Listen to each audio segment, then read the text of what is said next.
promoting interracial couple in a Cheerios ad, which I actually saw. I had some pre-screening access, and I thought it was adorable and hysterical, and I just loved it. But I want to hear about your experience. Yeah, it was really fun. So the director, Kristen is a friend of mine, and she's like, I have this fun little project that I'm directing, and she said, it's a musical, and I'm like, you don't need to say any more? I'm in. It's a musical, I'm in. So yeah, it was a lot of fun. We got to dance, we got to lip sync. That's not really our voices singing. Oh. Yeah. No. We were too busy dancing. It was really magical, just the layering of everything, so I enjoyed watching. Thank you. Yeah, it was really fun. How are you? I'm doing great. Thanks for having us. Yeah. Really happy to be here. I'm curious, tell me about your character, because I've seen Priority Boarding and I loved it, but for the audience who hasn't seen it, what can they expect? I'm a family man, a dad taking his family on a vacation to beautiful Washington, D.C. Yeah, we get into a little bit of hijinks and have some fun. Yeah, it was a great time. Great time making the film. Yeah. It looked like great chemistry on set. Oh man, we had 30 people on set for the day of shooting, and it just really went smoothly. Everyone was so happy to be there, servicing the film, servicing the art. It's a great story, great script. Yeah.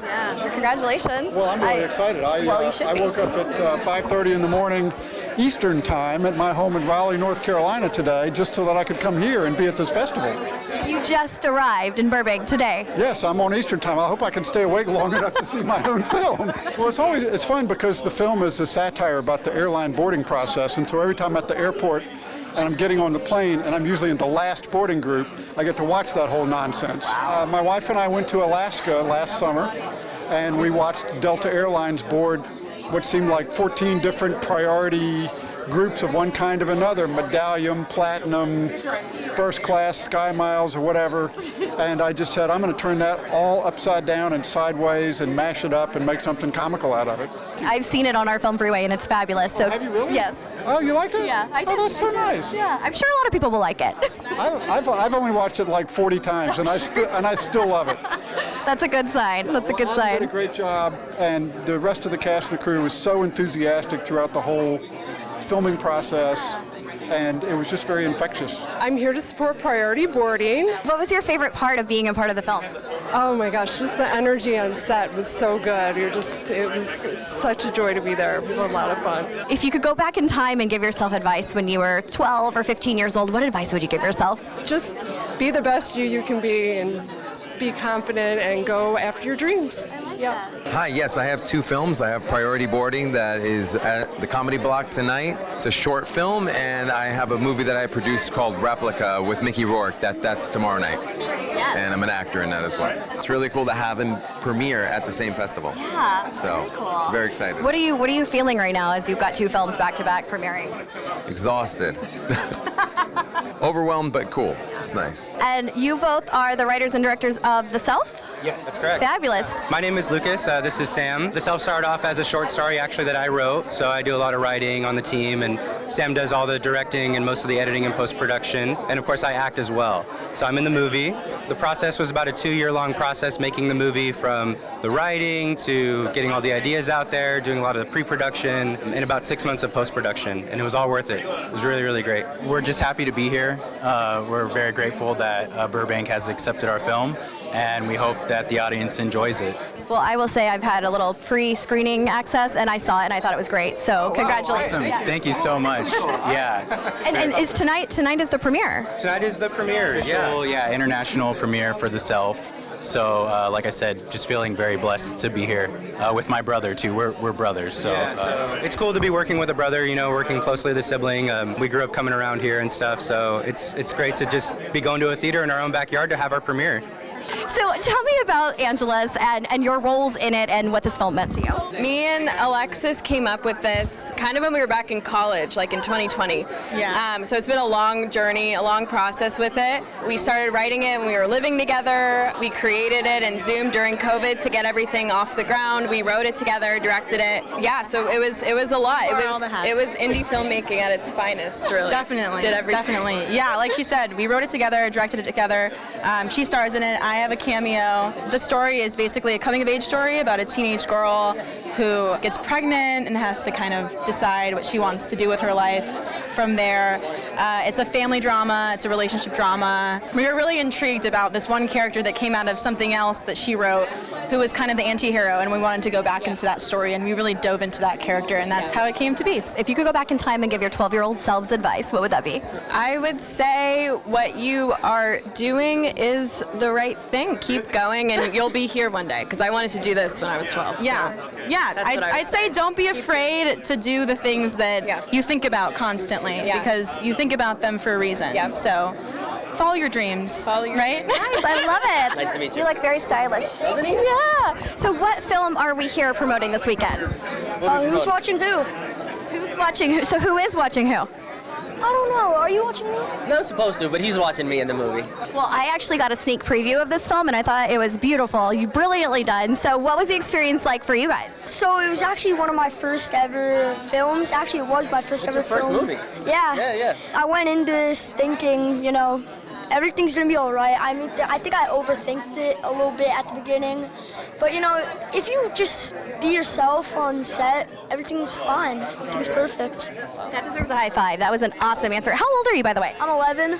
Yeah, I mean, it was great. I auditioned Alex for a different film that we ended up not doing, and then I said, you know what, he's so talented, he's so smart, he's so well behaved, and I was like, let's do something where you and I can work together, and it's done really well this year, actually, and turned into a feature, actually, as well. Yeah. Congratulations, that's huge. Yeah, we're already in post-production. We're hoping this year release. It's called Saint Nick, and it's the same premise of like him turning into watching me, except it takes place during Christmas. Oh, I love that, Saint Nick, appropriately titled. Very cool. Well, congratulations on both the short and the feature, and best of luck this weekend. So much. Retreated, right? Nice. So tell me a little bit about Retreated for anyone who hasn't seen it yet. Is tonight the premiere? It is. Tonight's our world premiere, and it's a thrill for me because this is my first time returning back to filmmaking. And the film Retreated is about somebody who's wanted to be creative for a long time but has always found reasons not to. And he takes himself away to have a retreat, and in order to get more found, you have to get lost first, and that's exactly what the character does. All those distractions come back, and it gets into a fantastic identity scramble, and then he finds something. So that's where I am now here.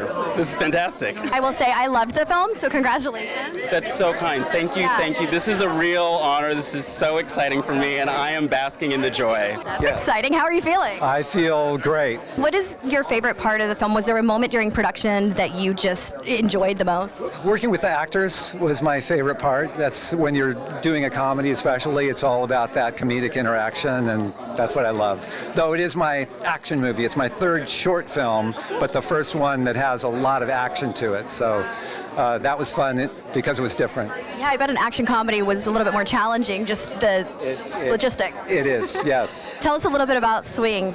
Swing is about a couple that their marriage is not exactly on the skids, but it's going that way. So when things are not happening in the relationship like you want them to, the universe often drops a little like, are we going to make this work or are we not going to make this work? Yeah. A little mystery.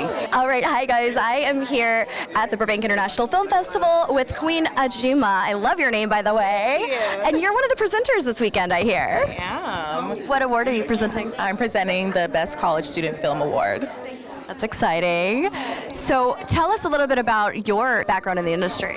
Yeah, so I've actually been in the industry for about 10 years. I started off modeling and dancing. Dance was my first love, and then I eventually went over towards acting, doing commercial and film and TV. So I've been a part of it for a long time. So now I'm so glad to be here at the Burbank International Film Festival, being able to present an award for students, just because that's something that I've been interested in since before college. So it's just like a nice, lovely circle. Yeah, it does feel full circle. That's awesome. I'm definitely looking forward to Tim Burton Day, but I really can't wait to see just the way that everyone expresses themselves in this art form of TV and film and feature films. I think feature films are such a hard thing to do, and to put yourself out there and be vulnerable and really show what you love to do and not be afraid of whatever anyone thinks is so important. So I can't wait to see the different films. I'm so excited to be here. Yeah. Oh, I'm excited for you, and you're radiant. So thank you. You're so sweet. Last question, because I think we're almost out of time. If you could give yourself advice when you were, let's say, 12, if you could give your 12-year-old self advice, what would that be? don't let anyone put you in a box. As kids, we listen so much to everyone else and what everyone else says that we should be or what we can be, that we don't take a moment to think for ourselves and just be okay with like living fearlessly, you know? So don't put yourself in a box. I'm Joe Furey. I'm Jeff Cesario. And I'm Adam Felber. The name of our film is The Dick Rossi Show. The basic concept was it's a lost, fantastic talk show from the 60s that just so happens to have guests from right now. Yeah. With no explanation as to why. We spent a lot of time trying to rectify that, figure out a way that they could actually time travel, and nobody cared. Nobody watched it seemed to care. And the easiest thing we came up with was we thought, let's just not mention it. Yeah. So we didn't. I kind of like that approach because it gets the audience thinking. I know for me, the whole time I was like trying to, I did like research. I was trying to figure it out. So it really, I mean, it is memorable. Yeah. Dick Rossi and try to find him.